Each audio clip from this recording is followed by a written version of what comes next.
technicien est peintre, et les techniciens cherchent la précision, la beauté, etc.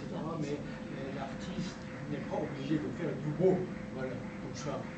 Parce que l'artiste pourrait même, comme toi, par exemple, aller vers les ténèbres. Tout le monde a peur des ténèbres. Ténèbres, c'est l'ignorance, on dit, comme on dit aujourd'hui. Là, qui sont ténébreux, comme ça, voilà. Mais j'estime que ce que tu as dit, c'est magnifique.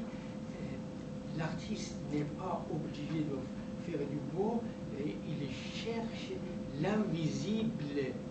L'invisible, c'est quoi? Les ténèbres. Pour lui donner un sens.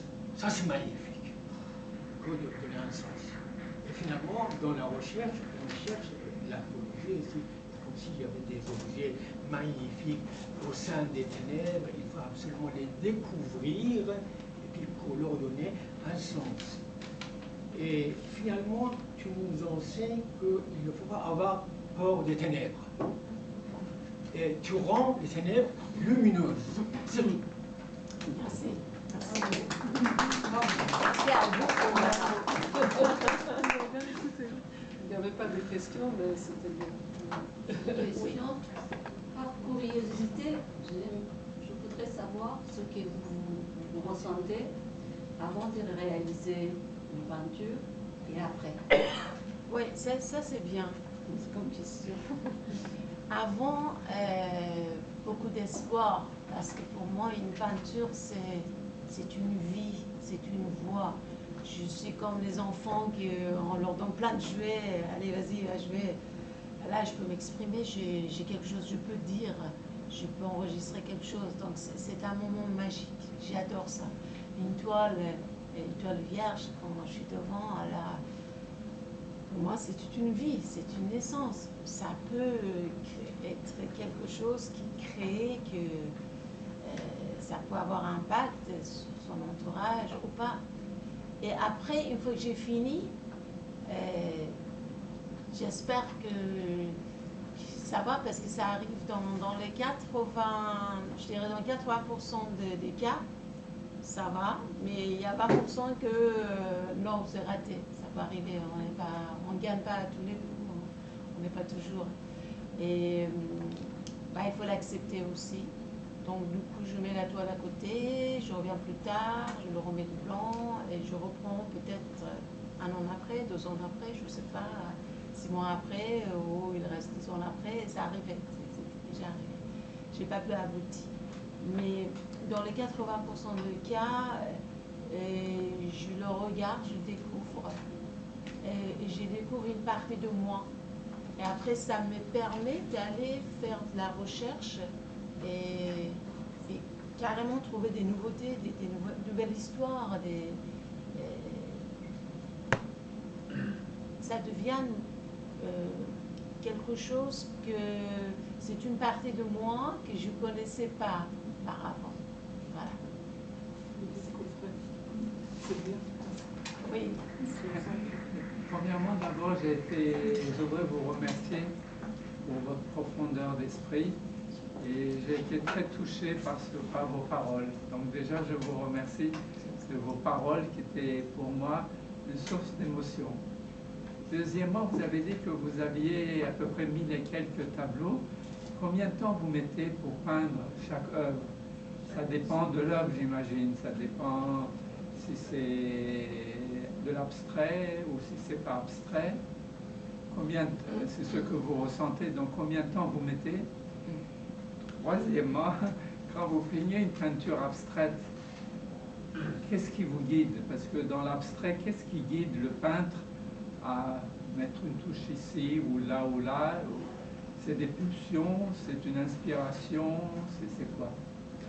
Alors, premièrement, combien de temps? C'est extrêmement variable. Et par exemple, contrairement à ceux qui pensent, la majorité de gens, que les toiles abstraites c'est plus simple, on peut le faire. Non, pour moi, les toiles abstraites sont le plus compliquées, plus difficiles. Parce que quand il s'agit d'une forme, vous savez de quoi, qu'est-ce que c'est.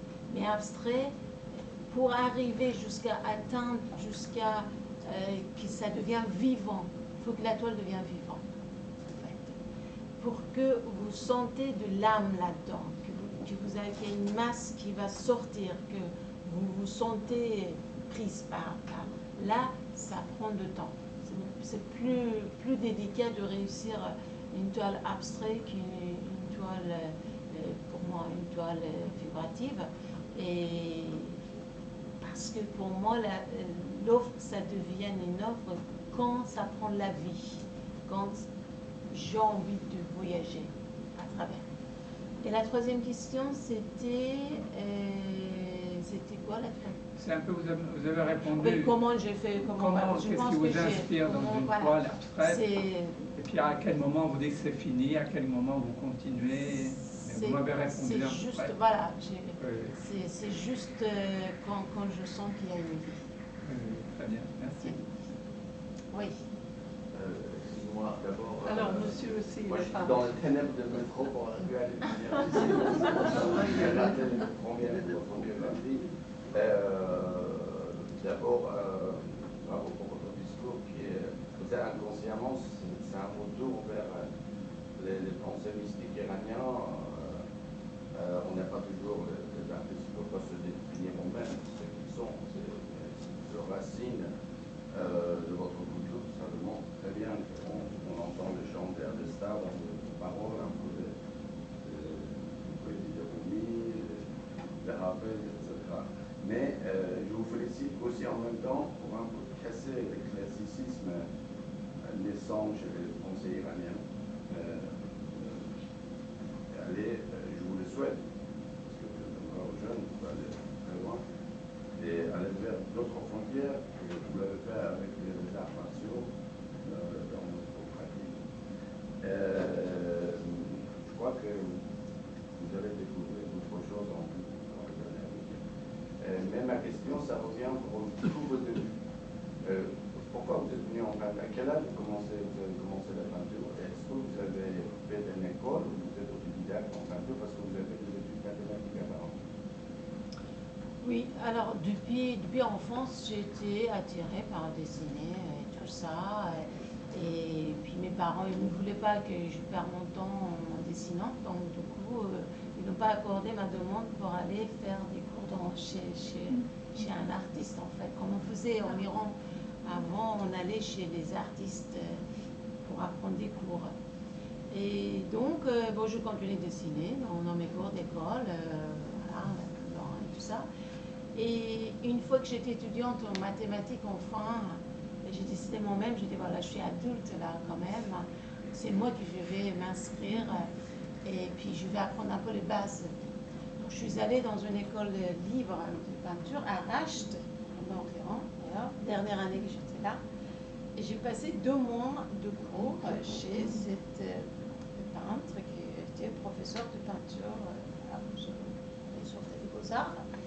Et j'ai appris le dessiner, j'ai appris la perspective des volumes, et ensuite il m'a appris les couleurs, et voilà, les couleurs chaudes, froides, comment on le fait, mais vraiment de base.